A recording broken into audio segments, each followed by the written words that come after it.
अरे ये कहाँ पहुँच गए हम? कितना भयानक दानव है ये। तुम सब मेरे गुलाम बनने आए हो यहाँ।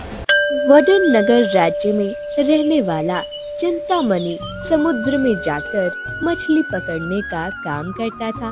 पूरे राज्य में चिंतामणि ही एक ऐसा मछुआरा था जो जरूरत से ज्यादा मछली कभी नहीं पकड़ता था। एक दिन चिंतामणि अपने जाल में फंसे हुए मछलियों को फिर से पानी में छोड़ रहा था। तब अरे चिंतामणि, ये क्या कर रहे हो? हाथ आई हुई मछलियों को फिर से समुद्र में क्यों छोड़ रहे हो? भिकू, मुझे आज बेचने के लिए जितनी मछलियों की आवश्यकता है उतनी मैंने रख ली है। बाकी बची जो मछलियां हैं उन्हें मैं फिर से समुद्र में छोड़ रहा हूँ। हाँ, लेकिन उन्हें छोड़ने की क्या आवश्यकता है? वैसे भी आज नहीं तो कल उन्हें मरना ही है। हाँ, परंतु मुझे जरूरत नहीं है तो आज मैं उनके प्राण क्यों लूं? विचार करो, किसी मछली के पेट होंगे। आज यदि मैंने उसे फिर से समुद्र में छोड़ दिया तो कुछ दिनों के बाद अंडों से कितनी मछलियां निकलेगी, और यदि नहीं भी होंगी फिर भी उन्हें एक दिन का तो जीवन दान दे ही सकता हूँ। मैं ये मानता हूँ कि वो मछलियाँ मेरे भाग्य में नहीं है, वो समुद्र में जा रही हैं। हाँ, एक मछुआरा होकर तुम्हारी ये सोच है, ये देखकर मुझे समझ नहीं आ रहा है कि तुम पर हंसूं या तुम पर दया करूं। चिंतामणि बिना कुछ कहे बाकी मछलियों को समुद्र में छोड़कर चला जाता है। भीखू को चिंतामणि की सोच अजीब लगती है। ऐसे ही एक दिन चिंतामणि एक टोकरी में मछलियां लेकर बेचने जा रहा था। तभी उसे उसका दोस्त मनु मिलता है। अरे मनु, क्या हुआ? इतना परेशान क्यों है? क्या कहूँ मित्र, आज सुबह ही मछली पकड़ने के लिए गया था, परंतु मेरे जाल में एक भी मछली नहीं फंसी। आज यदि मैंने मछलियां नहीं बेची तो घर के लिए अनाज नहीं खरीद पाऊंगा, और यदि अनाज नहीं मिला तो परिवार वालों को भूखे पेट रहना पड़ेगा। क्या करूं, कुछ समझ ही नहीं आ रहा है। अरे इतनी सी बात, ये लो, मेरे टोकरी में जितनी मछलियां हैं उसकी आधी तुम ले लो और उन्हें बेच दो। अरे परंतु तुम तो पहले ही अपनी आवश्यकता के अनुसार थोड़ी ही मछलियां पकड़ते हो, अब आधी मैंने ले ली तो तुम्हारा तो नुकसान हो जाएगा। बात नफा नुकसान की नहीं है मित्र। यदि मैं अपने मित्र की समस्या में उसकी सहायता नहीं कर पाया तो मेरी मित्रता किस काम की? तुम आधी मछलियां ले लो।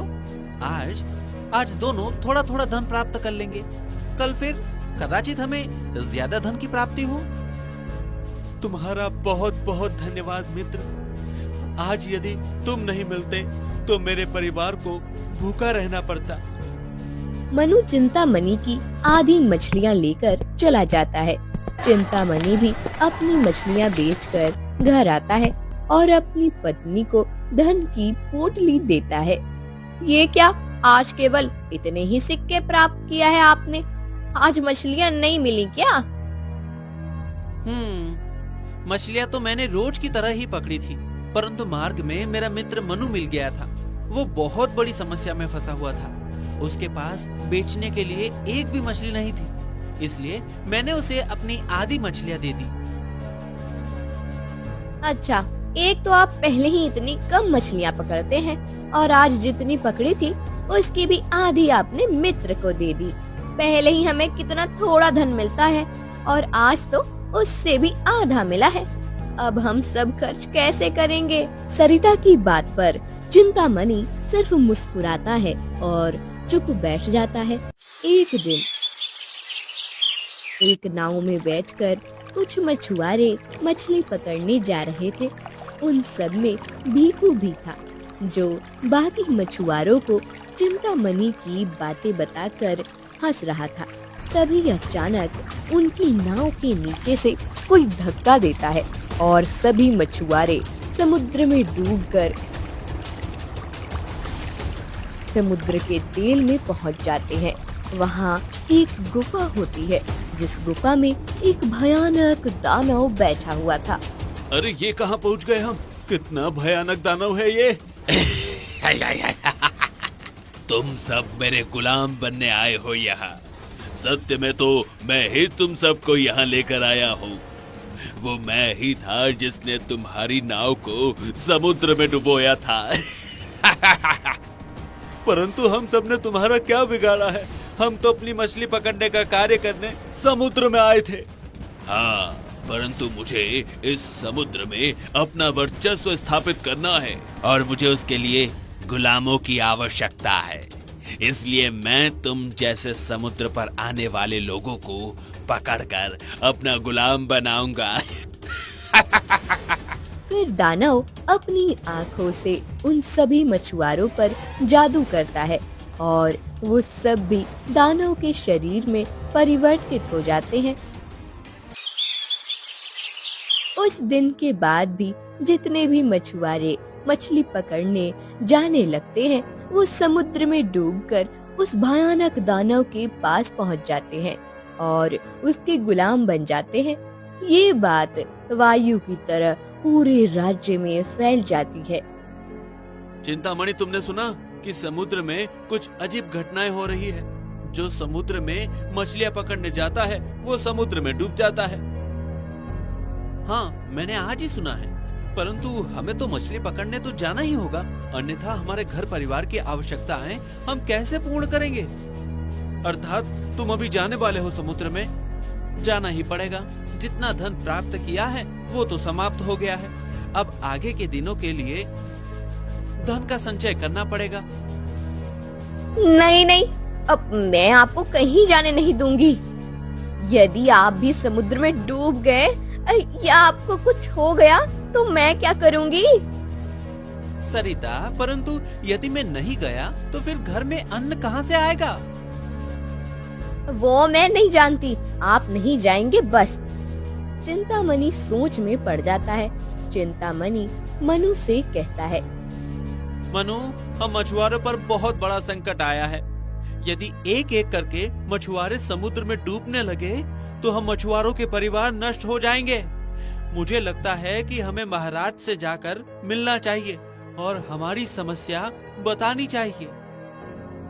फिर मनु और चिंतामणि महाराज हरिनारायण से मिलने जाते हैं। क्या हुआ? तुम दोनों की क्या समस्या है? महाराज, हम मछुआरे हैं, लेकिन कुछ दिनों से हम समुद्र में मछली पकड़ने नहीं जा पा रहे हैं। समुद्र में विचित्र घटनाएं घट रही हैं। जो भी मछुआरा अपनी नाव लेकर समुद्र में जाता है, उसकी नाव पलट जाती है और वो समुद्र में डूब जाता है। ये तो बहुत विचित्र समस्या है। कोई तूफान नहीं, बारिश नहीं, फिर भी नाव डूब कैसे सकती है? यही समझ नहीं आ रहा है महाराज, इसलिए हम आपसे भेंट करने आए हैं। अब आप ही हम मछुआरों की सहायता कर सकते हैं, अन्यथा हमारे परिवार नष्ट हो जाएंगे महाराज। मेरे राज्य के हर एक नागरिक के परिवार की सुरक्षा का दायित्व मेरा है। मैं अवश्य तुम्हारी रक्षा करूंगा। कदाचित किसी मायावी शक्ति ने समुद्र में प्रवेश किया है। मुझे अपने गुरुदेव की सहायता लेनी होगी। गुरुदेव ही मायावी शक्ति के विषय में हमें जानकारी दे सकते हैं। फिर महाराज अपने महामंत्री को बुलवाकर गुरुदेव को महल में लाने का आदेश देते हैं। कुछ देर के बाद महामंत्री महाराज के गुरुदेव को लेकर आते हैं। गुरुदेव, ये मछुआरे एक विचित्र समस्या में फंसे हैं। इनका कहना है कि समुद्र में किसी मायावी शक्ति का वास है। उस शक्ति ने कई मछुआरों को समुद्र में डुबोया है। अब बाकी मछुआरे भयभीत हो गए हैं। मुझे ध्यान लगाकर देखना होगा कि समुद्र के तल में क्या हो रहा है। फिर गुरुदेव ध्यान मुद्रा में बैठते हैं। कुछ देर के बाद गुरुदेव अपनी आँख खोलते हैं। मुझे जानकारी प्राप्त हो गई है राजन। समुद्र के तल में अपना वर्चस्व प्रस्थापित करना चाहता है। उसी दानव ने मछुआरों को अपनी जादू से उसका गुलाम बनाकर रखा है। उसके जादू के प्रभाव से वो सभी यंत्रवत बन गए हैं और उसकी सेना को सज्ज कर रहे हैं। मैं अभी समुद्र तल में जाकर उस दानव को नष्ट करता हूं। नहीं राजन, तुम उसे नष्ट नहीं कर सकते। उस दानव ने एक अघोरी तपस्या करके वरदान प्राप्त किया है कि कोई भी राजपुरुष उसे पराजित नहीं कर सकता। वो जानता है कि राजपुरुष में उसे परास्त करने की क्षमता है, परंतु कोई सामान्य उसे पराजित नहीं कर सकता। इसलिए उसने ऐसा वरदान लिया है। ये तो बड़ी विकट समस्या है गुरुदेव। अब इस समस्या का उपाय भी आप ही बताइए। एक उपाय है राजन।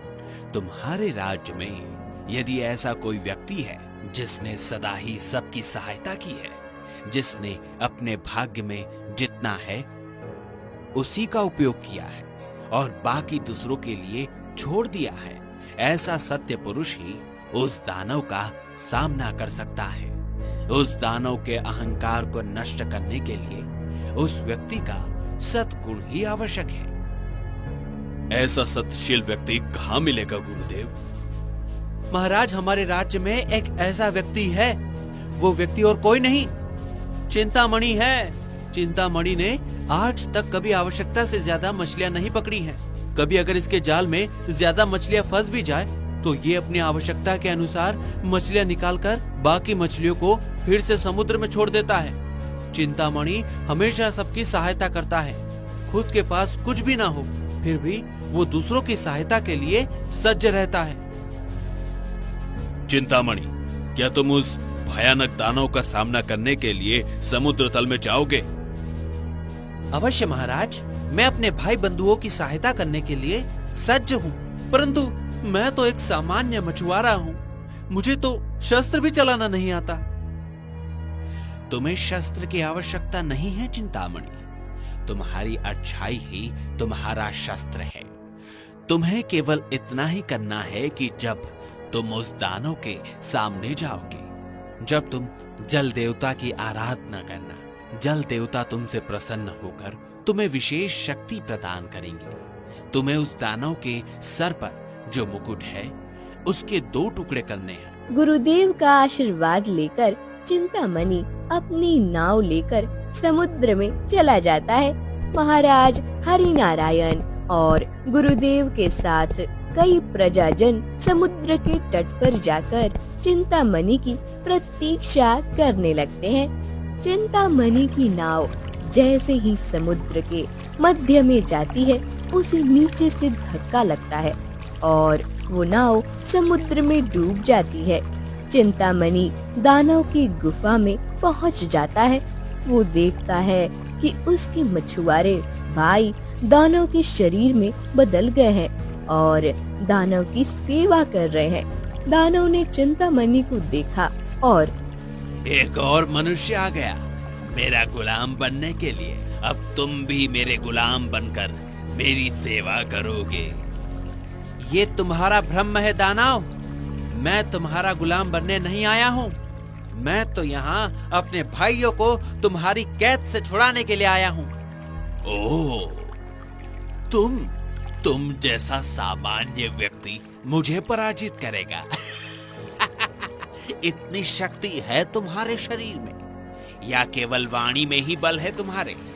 मेरे शरीर में बल है या वाणी में, ये तुम्हें शीघ्र ही पता चलेगा दानव। मैं तुमसे अनुरोध करता हूँ कि तुम मेरे भाइयों को छोड़ दो। मैं उन्हें तो नहीं छोड़ूंगा और तुम्हें भी अपना गुलाम बनाकर रखूंगा।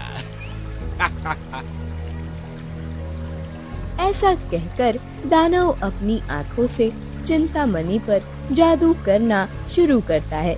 चिंतामणि हाथ जोड़कर खड़ा हो जाता है और हे जल देवता, मैंने कभी भी किसी वस्तु की लालसा नहीं की है। मैंने सदा सबकी सहायता करने का प्रयास किया है।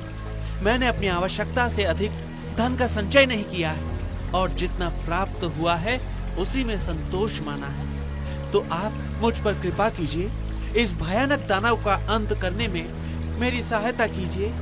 चिंतामणि की ये प्रार्थना सुनकर समुद्र में तेज रोशनी फैलती है और उस रोशनी के साथ ही वहाँ जल देवता प्रकट हो जाते हैं। जल देवता अपने हाथ फैलाकर चिंतामणि को आशीर्वाद देते हैं और उसे शक्ति प्रदान करते हैं। जल देवता के आशीर्वाद से चिंतामणि का शरीर वज्र का बन जाता है। उस पर दानव की जादू का कोई भी प्रभाव नहीं होता। ये देखकर दानव क्रोधित हो जाता है। तुम पर मेरी जादू का प्रभाव क्यों नहीं हो रहा है? तुमने मुझे क्रोधित कर दिया है। तुम कोई सामान्य नहीं हो और अब मैं तुम्हें जीवित नहीं रख सकता। दानव चिंतामणि पर प्रहार करने के लिए भागकर उसके पास आता है और चिंतामणि के सर पर अपने मुट्ठी का प्रहार करता है, परंतु चिंतामणि का शरीर वज्र का बन चुका था, इसलिए दानव के शक्तिशाली प्रहार का उस पर कोई भी प्रभाव नहीं हो रहा था। दानव और भी ज्यादा क्रोधित हो जाता है और ज्यादा प्रहार करने लगता है। फिर भी जब चिंतामणि टस से मस नहीं हो रहा था, तब दानव विचलित हो जाता है। इसी अवसर का लाभ उठाकर चिंतामणि दानव का मुकुट छीन लेता है और अपनी शक्ति से उसके 2 टुकड़े कर देता है। दानव का मुकुट टूटते ही कड़कड़ बिजली चमकती है और दानव समुद्र के नीचे दब जाता है। दानव की जादू खत्म हो जाती है। फिर चिंतामणि सभी मछुआरों के साथ समुद्र के बाहर आ जाता है। चिंतामणि, तुम विजय होकर लौटे हो। तुम्हारे कारण हमारे राज्य पर जो संकट आया था वो समाप्त हो गया है। तुम सत्य में एक सतशील पुरुष हो। ये तो मेरा कर्तव्य था महाराज। चिंतामणि, मैं तुम्हें उपहार स्वरूप एक नई नाव, सभी सुविधाओं से सज्ज एक भवन और स्वर्ण मुद्राएं देता हूँ। नहीं महाराज, मुझे इन सब की आवश्यकता नहीं है। मैं मेरे पास जितना है उसमें खुश हूँ। यदि आपको मेरे लिए कुछ करना ही है तो हम मछुआरों के लिए समुद्र पर एक स्थान निर्माण कीजिए जहां हम पकड़ी हुई मछलियों को सुरक्षा पूर्वक रख पाएं। और हमारी नौकाएं टूट गई हैं, उन्हें फिर से ठीक करने के लिए हमें धनराशि दें। तुम सच में अद्भुत हो चिंतामणि। खुद के लिए प्राप्त करने का अवसर होते हुए भी तुमने अपने समाज के हित के विषय में विचार किया है। मैं वचन देता हूँ कि शीघ्र ही तुम्हारी दोनों इच्छाओं की पूर्ति की जाएगी। महाराज के साथ सभी अपने अपने घर लौट जाते हैं। चिंतामणि की ईमानदारी से न केवल उसका परंतु पूरी प्रजा का कल्याण हुआ था।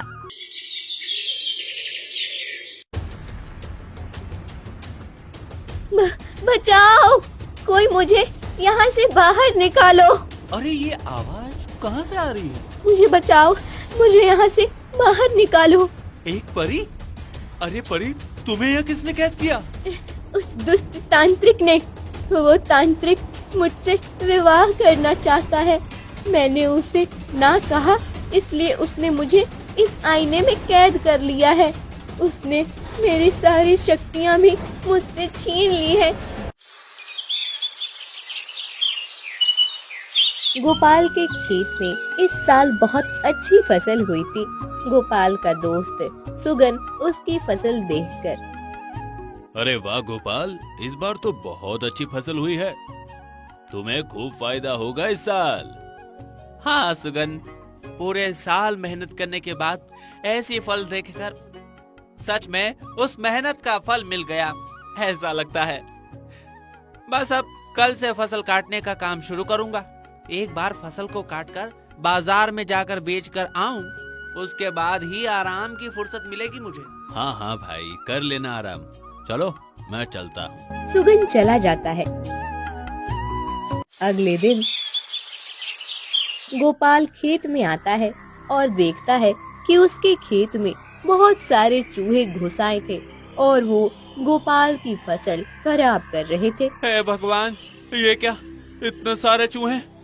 ये सब चूहे मिलकर मेरा पूरा खेत खा जाएंगे। मुझे कुछ करना होगा। गोपाल एक छड़ी लेकर चूहों को भगाने की कोशिश करने लगता है, लेकिन चूहे इतने ज्यादा होते हैं कि गोपाल उन सब को भगा नहीं पा रहा था। चूहों ने काफी फसल खराब कर दी थी। गोपाल हताश होकर पेड़ के नीचे बैठ गया। ये सब क्या हो गया? इस बार तो मेरी कितनी अच्छी फसल हुई थी। मैंने तो सोचा था कि इस बार अच्छे पैसे मिलेंगे तो घर की मरम्मत करा लूंगा, माँ की आंखों का इलाज भी कर सकूंगा। लेकिन इन चूहों ने तो मेरे सारे सपने तोड़ दिए। कोई तो मेरी मदद करो। हे भगवान, अब मैं क्या करूं? हे भगवान। अरे गोपाल, क्या हुआ? देखो ये सब क्या हो गया दोस्त, कितने चूहे घुस गए हैं, मेरी फसल खराब कर दी। अरे अब क्या करें? इतने सारे चूहों को कैसे भगाएं? ये चूहे तो आग से ही भागेंगे। नहीं, अगर आग लगा दी तो पूरा खेत जल जाएगा। हे राम, अब मैं क्या करूं? गोपाल रोने लगा। तभी आसमान से जाने वाली एक परी गोपाल की आवाज सुन लेती है और अरे, ये इंसान रो क्यों रहा है? क्या होगा इसके दुख का कारण? तभी परी देखती है कि गोपाल की फसल चूहे खराब कर रहे हैं। परी समझ जाती है कि जरूर ये किसान होगा और चूहों की वजह से अपनी फसल खराब हुए देखकर रो रहा होगा। कितनी मेहनत से इस किसान ने अपने खेत में दिन रात काम करके इतनी अच्छी फसल उगाई थी। इन चूहों ने इस किसान का नुकसान कर दिया। मुझे कुछ करना चाहिए। फिर परी अपनी जादू से एक सांप को खेत में भेजती है। वो सांप एक एक करके सभी चूहों को खा लेता है। ये देख गोपाल, तेरा लाख लाख शुक्र है भगवान, ये सांप सही समय पर आ गया, नहीं तो आज ये चूहे मेरे पूरे खेत को खा जाते। अब बची हुई फसल को काट लेता हूँ। गोपाल फसल को काटकर बाजार में जाकर बेच आता है। उसे अच्छा मुनाफा होता है। कुछ दिनों बाद परी लोक में परी सज धर कर कहीं जाने की तैयारी कर रही थी। तब उसकी सहेली, तुम इतनी तैयार होकर कहाँ जा रही हो? पृथ्वी पर। अभी अचानक पृथ्वी पर क्यों? कुछ दिन पहले मैंने एक किसान के खेत में काम करते हुए देखा था। उस बेचारे ने कितनी मेहनत से उसके खेत में फसल उगाई थी। चूहे उसकी फसल को खराब कर रहे थे। तब मैंने जादू से एक सांप को उसके खेत में भेज दिया था। मैं अब देखने जा रही हूँ कि उसे और कोई परेशानी तो नहीं है। एक किसान की इतनी चिंता, कहीं तुम्हें उससे प्रेम तो नहीं हो गया है? अब नहीं, ऐसी कोई बात नहीं है। परी गोपाल के खेत को देखने पृथ्वी पर आती है। तभी उसकी सुंदरता को देखकर एक दुष्ट तांत्रिक के मन में विचार आता है। अरे वाह, कितनी सुंदर परी है। एक तो इतनी सुंदर और ऊपर से एक परी। अगर मैंने इस परी के साथ विवाह कर लिया तो इसके परिलोक का मैं स्वामी बन जाऊंगा। फिर उसके जादू शक्तियों की मदद से एक एक करके सभी लोगों पर अपनी सत्ता प्रस्थापित करूंगा। ऐसा दुष्ट विचार करके तांत्रिक परी को पकड़ लेता है और उसे एक वन में लेकर आता है। छोड़ो, छोड़ो मुझे दुष्ट तांत्रिक। नहीं, मैं तुम्हें ऐसे नहीं छोड़ सकता। मैं तो तुम्हारे साथ विवाह करूंगा और तुम्हें अपनी पत्नी बनाऊंगा। ऐसे स्वप्न मत देख तांत्रिक, जो कभी पूरे नहीं हो सकते। मैं कभी भी तुमसे विवाह नहीं करूंगी। मैं अभी अपनी जादू से तुम्हें एक कौवे में बदल दूंगी। ऐसा कहकर परी जादू करने के लिए अपनी छड़ी हवा में घुमाने लगती है। तभी तांत्रिक अपनी तंत्र मंत्र की विद्या से परी की छड़ी छीन लेता है। तांत्रिक उस छड़ी की जादू को एक माला में कैद करता है और उस माला को अपने गले में पहन लेता है। तुमने मेरी शक्ति को कैद कर लिया। ये तुमने ठीक नहीं किया तांत्रिक। तुम कुछ भी कर लो, मैं तुमसे विवाह नहीं करूंगी। विवाह तो तुम्हें मुझसे ही करना होगा। तांत्रिक अपनी विद्या से परी को एक मायावी आईने में कैद करता है और अब तुम इस आईने में कैद हो गई हो। कोई भी तुम्हें यहाँ से मुक्त नहीं कर सकता। अगर किसी ने इस आईने को तोड़ दिया तो उसी समय तुम्हारे भी टुकड़े हो जाएंगे। अब तुम यहाँ मेरी प्रतीक्षा करो। मैं विवाह की सज्जता करके आता हूँ। उस समय गोपाल जंगल से गुजर रहा था। तभी उसे एक आवाज सुनाई दी, बचाओ, कोई मुझे यहाँ से बाहर निकालो। अरे ये आवाज कहाँ से आ रही है? गोपाल इधर उधर ढूंढने लगता है। वो थोड़ा आगे चलकर देखता है कि एक आईने में एक परी को कैद करके रखा है। गोपाल उस आईने के पास आता है। मुझे बचाओ, मुझे यहाँ से बाहर निकालो। एक परी? अरे परी, तुम्हें यहाँ किसने कैद किया? उस दुष्ट तांत्रिक ने। वो तांत्रिक मुझसे विवाह करना चाहता है। मैंने उसे ना कहा, इसलिए उसने मुझे इस आईने में कैद कर लिया है। उसने मेरी सारी शक्तियाँ भी मुझसे छीन ली है। तुम कुछ करो और मुझे यहाँ से बाहर निकालो। ठीक है, मैं अभी इस आईने को तोड़ देता हूँ। नहीं, अगर तुमने इस आईने को तोड़ दिया तो इसके साथ मेरे भी टुकड़े हो जाएंगे। ये एक मायावी आईना है। अच्छा, तो फिर तुम्हें बाहर निकालने का और कौन सा रास्ता है? वो तो मैं नहीं जानती, तुम बस मेरी मदद करो। अब मैं तो एक सामान्य किसान हूँ, मैं तुम्हारी मदद कैसे करूँ? गोपाल, उस दिन तुम्हारे खेत में बहुत सारे चूहे आए थे और तुम्हारी फसल खराब कर रहे थे ना? हाँ, लेकिन ये तुम्हें कैसे पता? उस समय मैं आसमान से जा रही थी, तभी मैंने तुम्हें बहुत परेशान देखा और तुम्हारी मदद करने के लिए मैंने ही अपनी जादू से उस सांप को भेजा था। उस दिन मदद की थी। क्या आज तुम उस दुष्ट तांत्रिक से मुझे बचाने में मेरी मदद नहीं कर सकते? मैं तुम्हारी मदद करना चाहता हूँ, लेकिन मैं क्या करूँ? ये मेरे समझ में नहीं आ रहा है। तुम एक काम करो, इसी वन में तुम्हें कदम ऋषि मिलेंगे। तुम उनके पास जाओ और उन्हें मेरे बारे में बताओ। मुझे विश्वास है वो तुम्हारी सहायता अवश्य करेंगे। ठीक है, उस दिन तुमने मेरी मदद करके मेरी फसल बचाई थी। आज मैं तुम्हें उस दुष्ट तांत्रिक के चंगुल से छुड़ाने की पूरी कोशिश करूंगा। गोपाल कदम्ब ऋषि को ढूंढने के लिए वन की ओर अंदर जाने लगता है। कुछ देर के बाद उसे एक पेड़ के नीचे ध्यान करते हुए कदम्ब ऋषि दिखाई देते हैं। गोपाल उनका ध्यान पूरा होने तक वहीं रुककर प्रतीक्षा करता है। कुछ देर के बाद ऋषि कदम्ब अपनी आंखें खोलते हैं। प्रणाम ऋषिवर। आयुष्मान भव पुत्र, बताओ क्या समस्या है? मेरी कोई समस्या नहीं है ऋषिवर, परंतु एक परी है जिसे एक दुष्ट ने एक मायावी आईने में कैद करके रखा है। उस परी ने एक बार मेरी मुसीबत में मेरी मदद की थी। अब उसे मेरी मदद की जरूरत है, लेकिन मुझे समझ नहीं आ रहा है कि मैं उसकी मदद कैसे करूं। तो अंततः उस दुष्ट तांत्रिक ने अपने दुष्कर्म कर ही लिया। वो तांत्रिक परी से विवाह करके उसके परिलोक पर अपना अधिकार करना चाहता है। उसने परी की शक्तियों को भी परी से छीन लिया होगा। हाँ ऋषिवर, परी ने मुझे बताया कि तांत्रिक ने उसकी शक्तियां छीनकर उसे एक आईने में कैद कर दिया है। परी उस दुष्ट तांत्रिक से विवाह नहीं करना चाहती है। हाँ, वो परी परिलोक की रानी है। बहुत कोमल हृदय की है, हमेशा सबकी सहायता करती है और वो तांत्रिक अधर्मी और लालची है। वो अपनी तंत्र मंत्र की विद्या से सभी लोगों पर अपनी सत्ता स्थापित करना चाहता है। परिलोक बाकी लोगों से शक्ति में कम है, इसलिए उसने अपना पहला साधन उसे ही बनाया है। एक बार वो परी रानी से विवाह कर लेगा तो उसके पश्चात सभी परियों की शक्तियां उसे मिल जाएगी। उसकी शक्ति में वृद्धि हो जाएगी और वो दूसरे लोगों पर आक्रमण करने के लिए सज्ज हो जाएगा।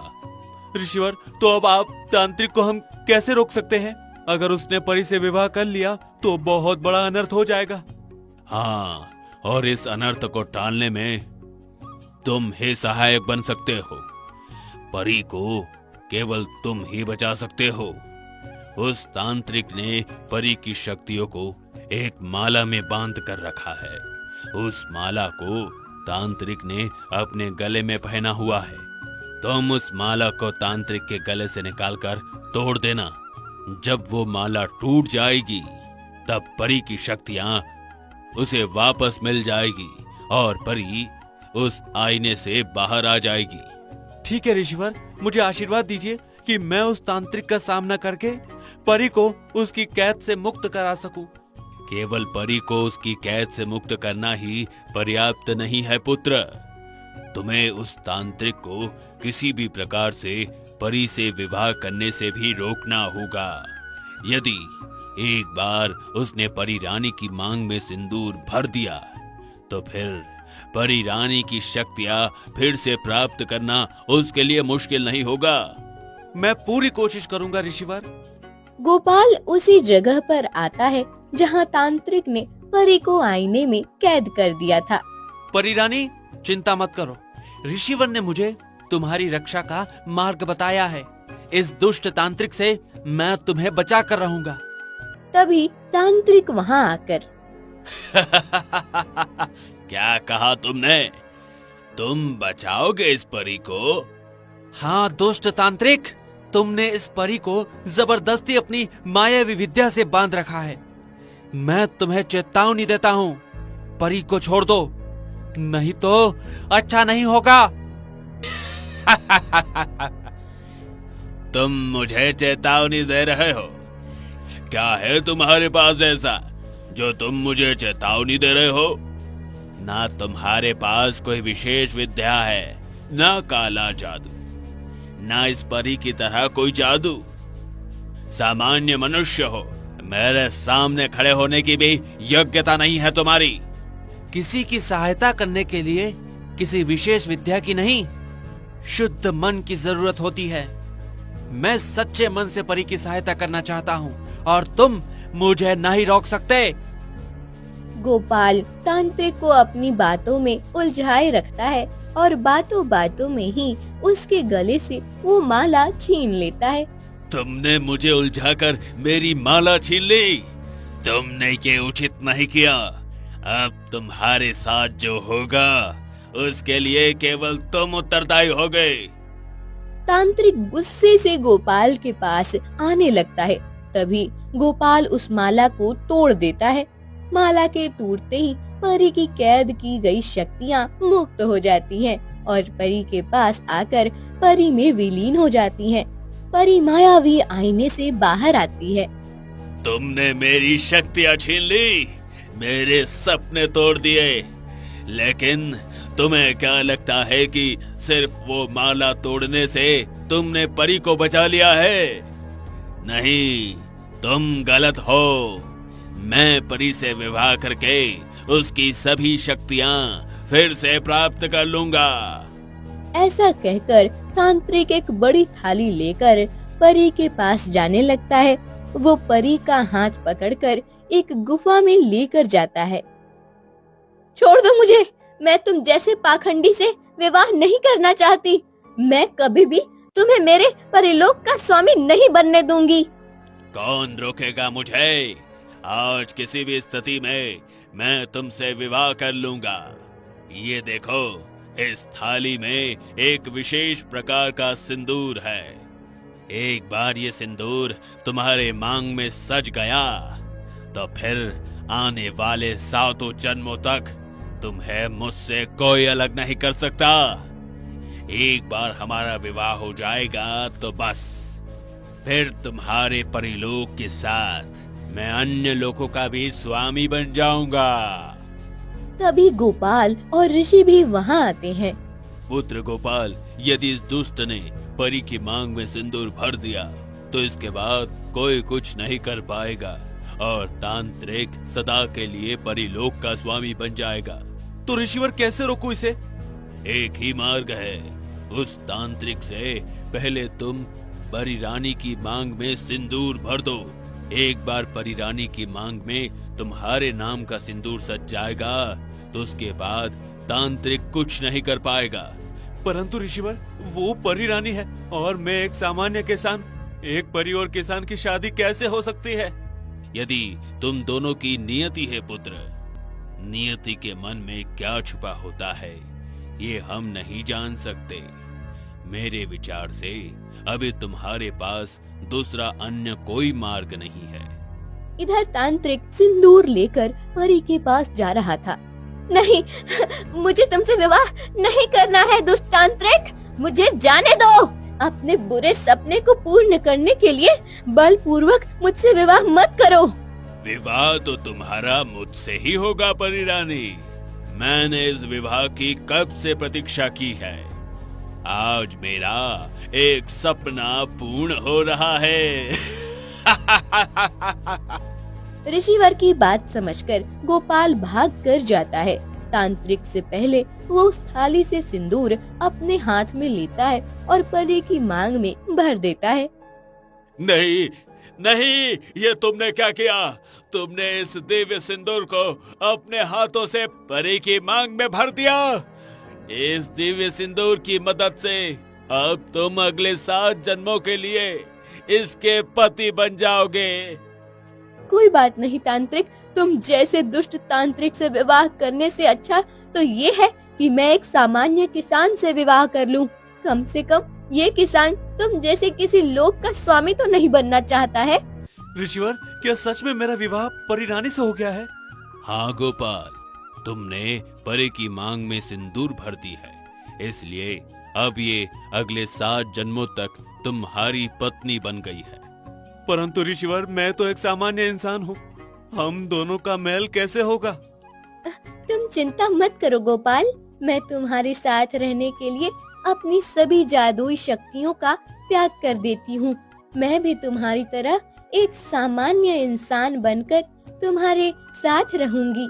तुम दोनों का विवाह तो हो गया, परंतु अभी एक कार्य शेष है। इस तांत्रिक से इसकी सभी तंत्र मंत्र की विद्या निकालकर उसका नाश करना होगा, नहीं तो ये किसी और की विद्या को आधार बनाकर फिर से कोई दुष्टता करने की चेष्टा करेगा। मैं अभी अपनी तपस्या की शक्ति से इसकी विद्या का नाश करता हूँ। फिर ऋषि अपनी आंखें बंद करके कुछ मंत्र बोलते हैं और उन मंत्रों को तांत्रिक पर फूंकते हैं। उनके ऐसे करते ही एक काली रोशनी तांत्रिक के शरीर में आ जाती है और वो लुप्त हो जाता है। उसके बाद तांत्रिक पागलों की तरह उस वन में भटकने लगता है। परी भी अपनी शक्तियाँ त्याग देती है और गोपाल के साथ उसके घर चली जाती है। दोनों खुशी खुशी अपना जीवन जीने लगते हैं।